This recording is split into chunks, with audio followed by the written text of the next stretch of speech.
सिवानपुर गांव जो जंगल के बीचों बीच बसा था, उसी गांव में 90 वर्ष के एक बहुत बड़े ज्ञानी वैद्य पंडित अघोर नाथ रहते थे।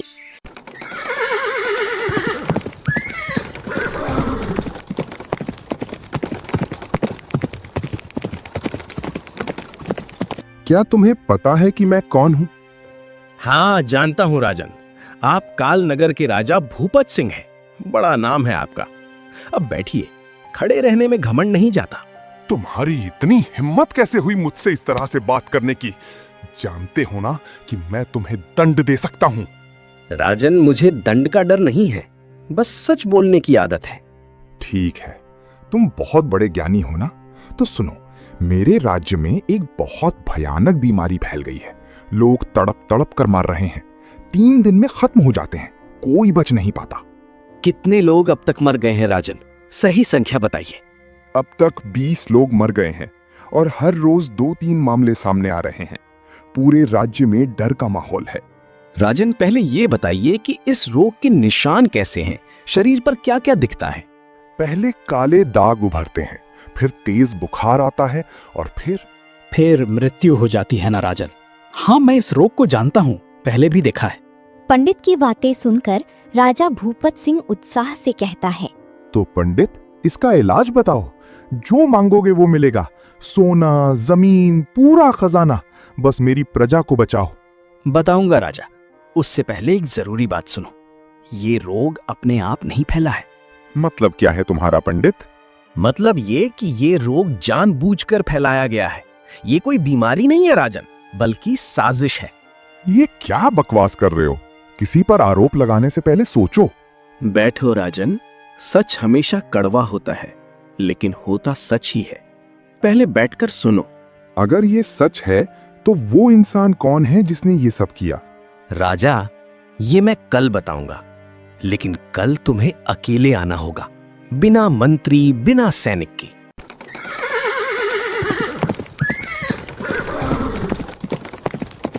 फिर अगली सुबह पंडित जी अकेले जंगल में आ गए।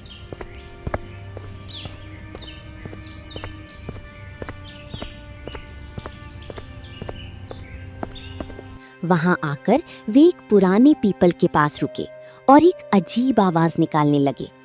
तभी उस आवाज को सुनकर ऊपर से एक विशाल पक्षी उतरा और बोला, आज बहुत देर से आए हो पंडित, सब ठीक है ना? मैं कब से इंतजार कर रहा था। राजा आया था। आज उसके राज्य बीमारी फैली है, इसलिए बहुत परेशान था बेचारा। मैं जानता हूँ, मैंने उसे देखा था आते हुए। उसके चेहरे पर थकान और डर दोनों थे।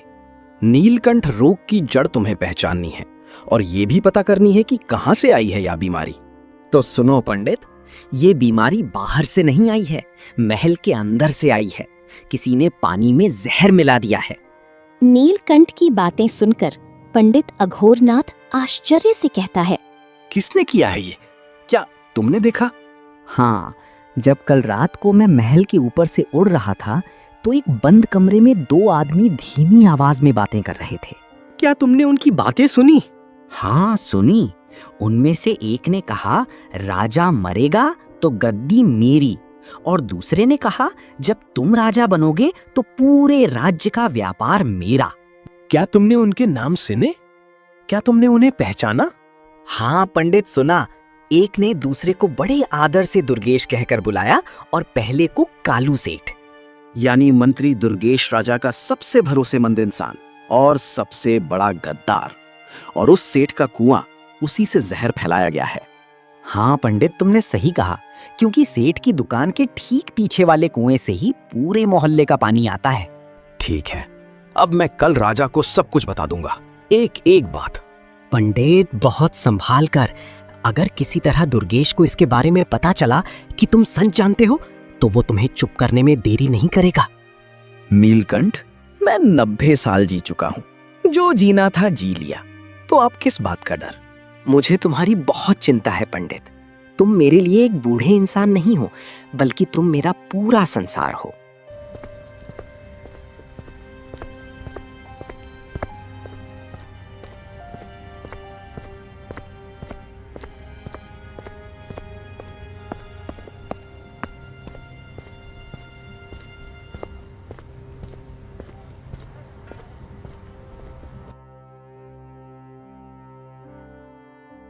इसके बाद जब रात हुई तो मंत्री दुर्गेश ने महल का कमरा बंद किया और सेठ कालू से कहा, जो वहां पहले से मौजूद था। सेठ, बहुत बड़ी मुसीबत खड़ी हो गई है। राजा उस बूढ़े वैद्य के पास गया था और वो वैद्य कोई साधारण इंसान नहीं है। तो क्या हो गया? एक बूढ़े और लाचार को क्या पता चलेगा? सेठ, बहुत कुछ पता चल सकता है। मैंने उस बूढ़े के बारे में सुना है। वो जंगल की हर बात जानता है, उसको हर राज पता है। ये सब तुम्हारी वजह से हुआ है। तुमने मुझे इस काम के लिए मजबूर किया था। मैं नहीं चाहता था ये सब। चुप रहो सेठ, आवाज नीचे रखो। क्या तुम्हें नहीं पता कि दीवारों के भी कान होते हैं? दुर्गेश, सब बताओ क्या करें? मेरा दिल डर के मारे बैठ जा रहा है। हमें उसे रोकना होगा, किसी भी कीमत पर। उसके मुंह पर ताला लगाना होगा, हमेशा के लिए। लेकिन दुर्गेश, ये होगा कैसे? वो बूढ़ा राजा का मेहमान है। अगर उसे कुछ भी होगा तो राजा बहुत भड़केगा। सेठ, पहले ये पता करो कि वो हमारे बारे में क्या क्या और कितना जानता है, फिर सोचेंगे कि उसके साथ क्या करना है। अगर वो हमारे बारे में सब कुछ जानता हो तब? सेठ की बातें सुनकर दुर्गेश ठंडी आवाज में कहता है, सेठ, अगर ऐसा हुआ तो हमें उस बूढ़े को हमेशा के लिए खत्म करना होगा। दुर्गेश, अगर हम उसे बूढ़े को मार देंगे तो बहुत पाप होगा। फिर दुर्गेश सेठ की बात काटते हुए कहता है, सेठ जी, हम लोगों ने तो पाप पहले ही कर चुके हैं। हमने 20 बेगुनाहों को मारा है और पीछे मुड़ने में कुछ नहीं बदलेगा। ठीक है दुर्गेश, लेकिन इन सब में मेरा नाम नहीं आना चाहिए, ये वादा करो। नहीं आएगा। बस मेरा एक काम करो, लेकिन कोई सवाल मत पूछना। क्या काम है? कल रात पंडित की झोपड़ी में अपने सबसे वफादार आदमी को भेजो और पता करवाओ कि वो बूढ़ा क्या क्या कर रहा है।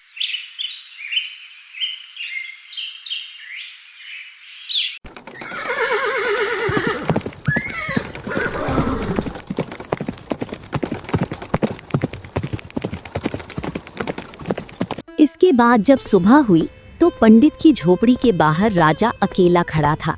पंडित, मैं आ गया, अकेला, जैसा तुमने कहा था। अब बताओ, देर मत करो।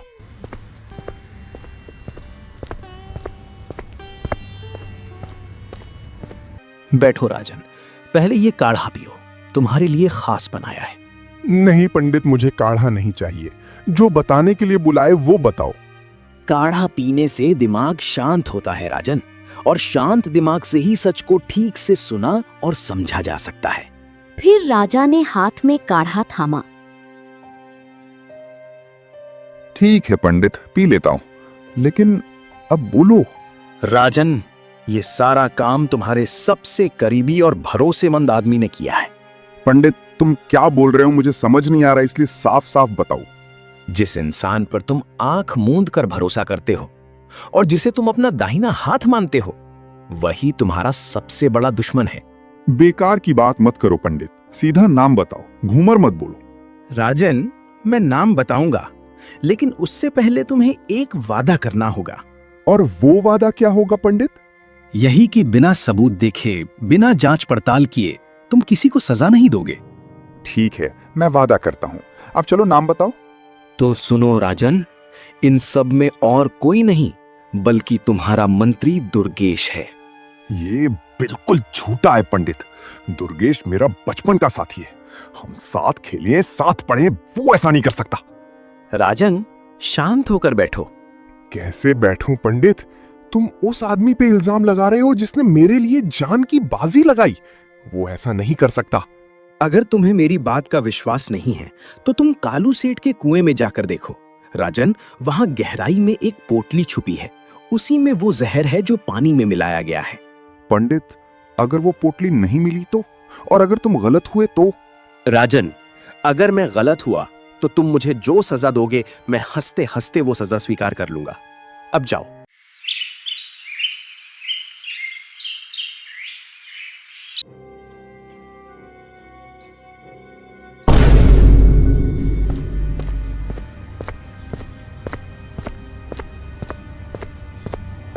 फिर एक दोपहर मुन्नी जंगल से दौड़ती हुई पंडित जी के पास आती है।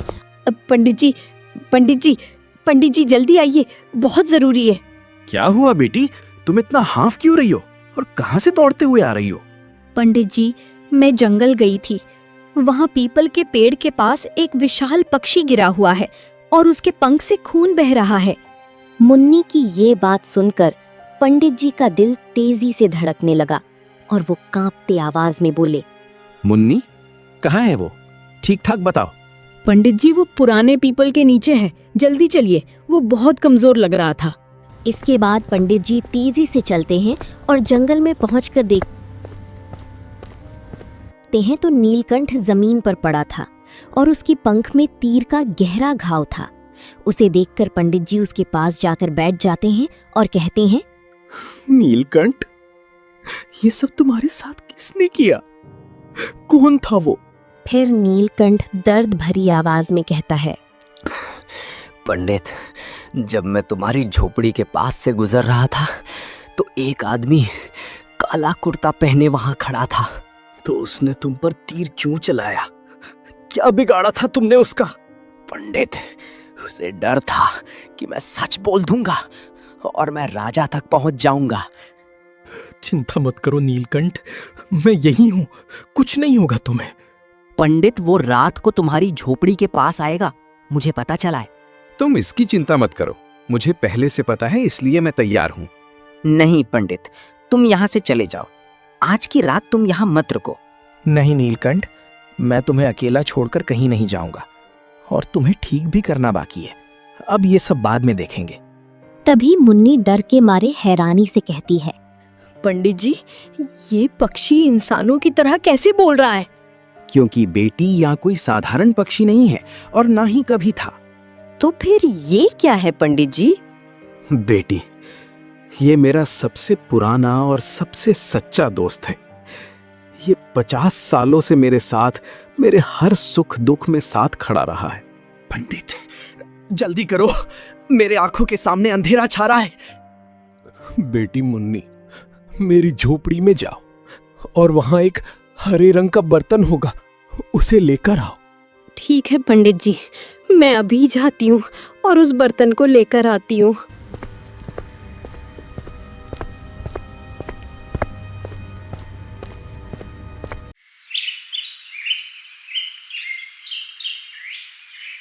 इसके बाद जब रात हुई तो दुर्गेश का आदमी रामू हाथ में मशाल लिए पंडित जी की झोपड़ी की तरफ धीरे धीरे बढ़ रहा था।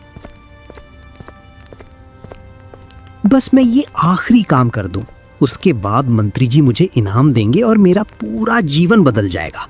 इतना कहकर रामू पंडित जी की झोपड़ी के और पास पहुंच जाता है और मशाल उठाकर झोपड़ी को आग लगने ही वाला होता है कि तभी ऊपर से एक आवाज आती है और वो आवाज नीलकंठ की थी। नीलकंठ घायल होने के बावजूद भी पेड़ पर बैठकर चिल्लाने लगा, बचाओ बचाओ, देखो ये आदमी आग लगाने आया है, सब जागो। नीलकंठ की आवाज सुनकर रामू घबरा करके पीछे हटते हुए कहता है, अरे ये पक्षी, ये बोल कैसे रहा है? इसके बाद नीलकंठ की पुकार सुन के सारे गांव वाले जाग जाते हैं और जल्दी से दौड़ते हुए झोपड़ी की तरफ आने लगते हैं। कौन है वहाँ? रुको, भागो मत, वरना हम तुम्हें बहुत मारेंगे। पकड़ो उसे, देखो उसके हाथ में मशाल है, इसका मतलब ये पंडित जी की झोपड़ी जलाने आया था। नहीं, छोड़ो मुझे, मैंने ऐसा कुछ नहीं किया। नहीं छोड़ेंगे। पहले ये बताओ, तुम्हें यहाँ किसने भेजा है? क्या तुम्हारा और कोई साथी है? मेरा कोई साथी नहीं है और ना ही किसी ने भेजा है। मैं यहाँ अकेला और अपनी मर्जी से आया हूँ। फिर पंडित जी बाहर आते हैं और शांत आवाज में रहते हैं, रुको भाइयों, इसे अभी मत मारो। पंडित जी, इसने आपकी झोपड़ी जलाने की कोशिश की है, इसे छोड़ना ठीक नहीं होगा। मैं जानता हूँ, लेकिन ये तो बस मछली है, असली शिकारी कहीं और बैठा है, हमें उसे पकड़ना होगा। फिर रामू कांपती आवाज में कहता है, पंडित जी, मुझे माफ कर दो, मुझे नहीं पता था कि आप इतने बड़े ज्ञानी हो। माफी चाहते हो तो सच बताओ, पूरा सच। किसने भेजी तुम्हें यहाँ? मुझे यहाँ मंत्री दुर्गेश और कालू सेठ ने भेजा है और ये काम करने के लिए पैसे दिए थे। जो सच बोलता है उसे माफी मिलती है, इसलिए मैं तुम्हें माफ करता हूँ। अब जाओ यहाँ से।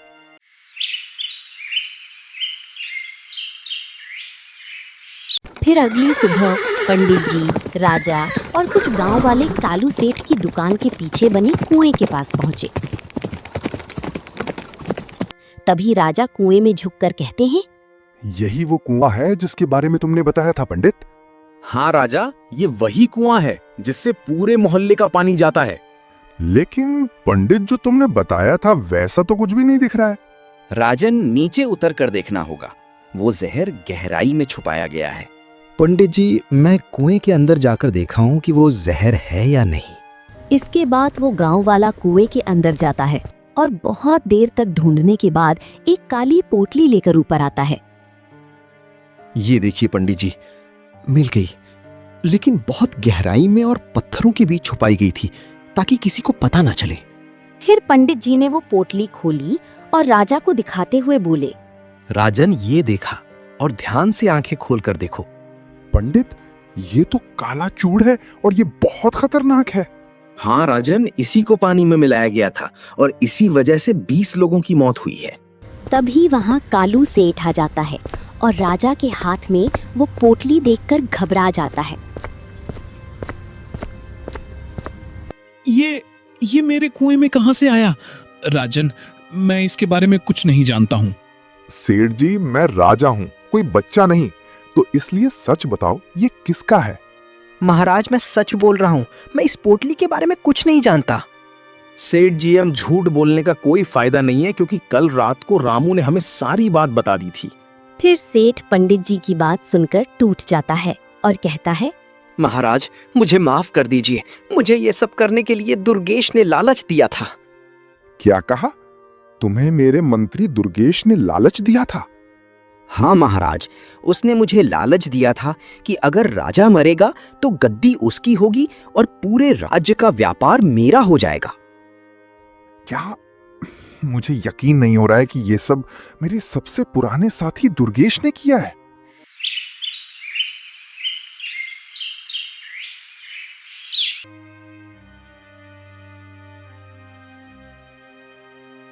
इसके बाद राज दरबार में दुर्गेश राजा के सामने अपने चेहरे पर नकली आत्मविश्वास लिए खड़ा था। महाराज, ये सब झूठ है। उस बूढ़े वैद्य ने आपके कान भर दिए हैं और आप उसकी जाल में फंस गए हैं।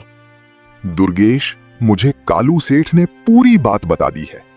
महाराज, कालू सेठ तो मेरा दुश्मन है, इसलिए वो मेरे ऊपर कीचड़ उछाल रहा है। तो इसका मतलब रामू भी झूठ बोल रहा था और वो भी तुम्हारा दुश्मन है। फिर दुर्गेश अपनी नजरें इधर उधर करने लगा और धीमी आवाज में बोला, महाराज, रामू मुझसे बदला लेने के लिए ये सब कह रहा है, इसलिए उसकी बातों पर विश्वास मत करिए। फिर वहाँ पंडित जी आते हैं और शांत आवाज में कहते हैं, दुर्गेश जी, अभी भी हमारे पास एक और गवाह है जो साबित कर देगा कि क्या झूठ है क्या सही। पंडित जी की ये बात सुन के दुर्गेश चौंक जाता है और कहता है, कौन है और गवाह? तभी दरबार की ऊंची खिड़की पर नीलकंठ आकर बैठ जाता है। राजा मरेगा तो गद्दी मेरी और व्यापार तुम्हारा, ये किसने कहा था? मंत्री जी। नीलकंठ की आवाज सुन के दरबार में बैठे लोगों में सन्नाटा सा छा गया। तभी नीलकंठ फिर से कहता है, अगर उस वैद्य ने सच उगल दिया तो उसे हमेशा के लिए चुप कराना होगा। ये किसने कहा था?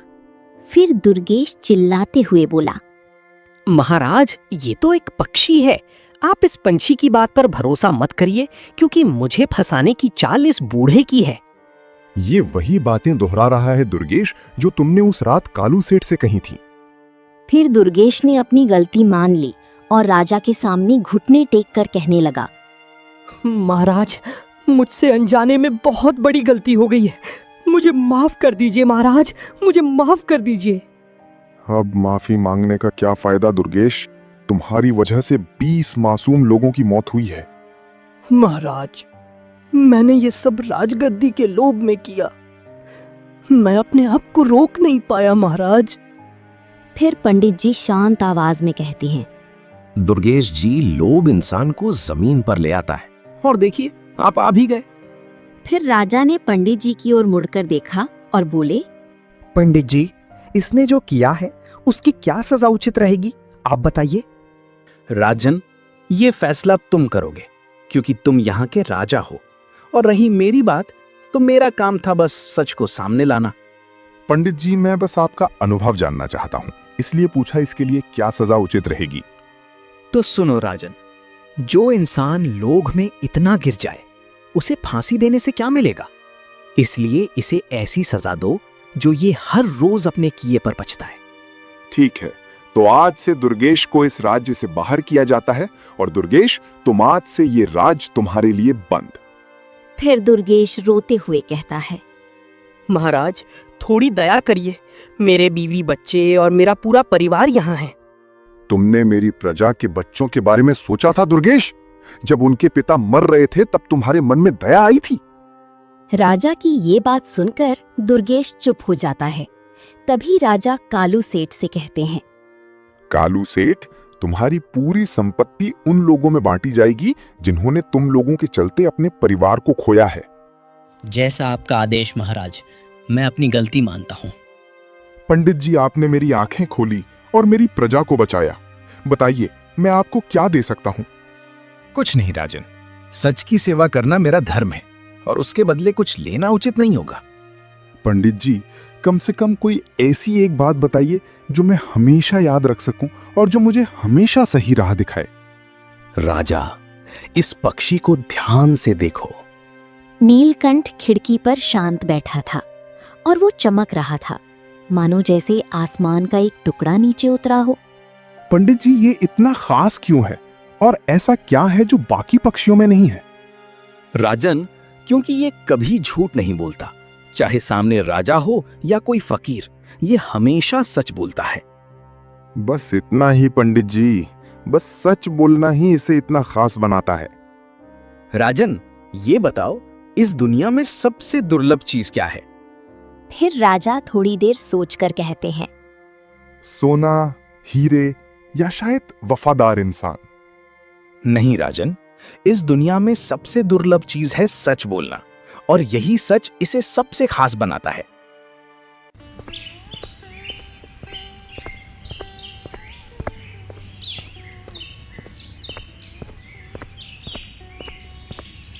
फिर गांव की वही लड़की मुन्नी, जिसने नीलकंठ की जान बचाई थी, वो नीलकंठ के पास आती है और कहती है, पंडित जी, नीलकंठ अब कहाँ जाएगा और ये वापस तो आएगा ना? बेटी, नीलकंठ का मन जहां करे वहां जा सकता है। वो आजाद है और हमेशा से था। लेकिन ये दोबारा मिलेगा ना हमें? बेटी, जब किसी को सच की जरूरत होगी या फिर कोई अकेला होगा, उसे रास्ता नहीं सूझेगा, तब नीलकंठ आएगा। फिर नीलकंठ ने पंडित की ओर देखा और बोला, पंडित, तुमने बिना स्वार्थ के मेरी सेवा की, मेरे घाव को भरा। नीलकंठ की ये बात सुन के पंडित जी की आंखें भर आईं और वो आंसू छुपाते हुए बोले, और तुमने 50 साल मेरी रक्षा की, मेरे हर अंधेरे में रोशनी बने। अब मेरे जाने का वक्त आ गया है पंडित, क्या तुम मुझे जाने दोगे? जाओ बेटा, तुम आजाद हो, हमेशा के लिए। फिर नीलकंठ ने अपने पंख फैलाए और नीली आसमान में उड़ गया। एक पक्षी और इंसान की ऐसी मित्रता देख मानो आसमान भी रो रहा हो।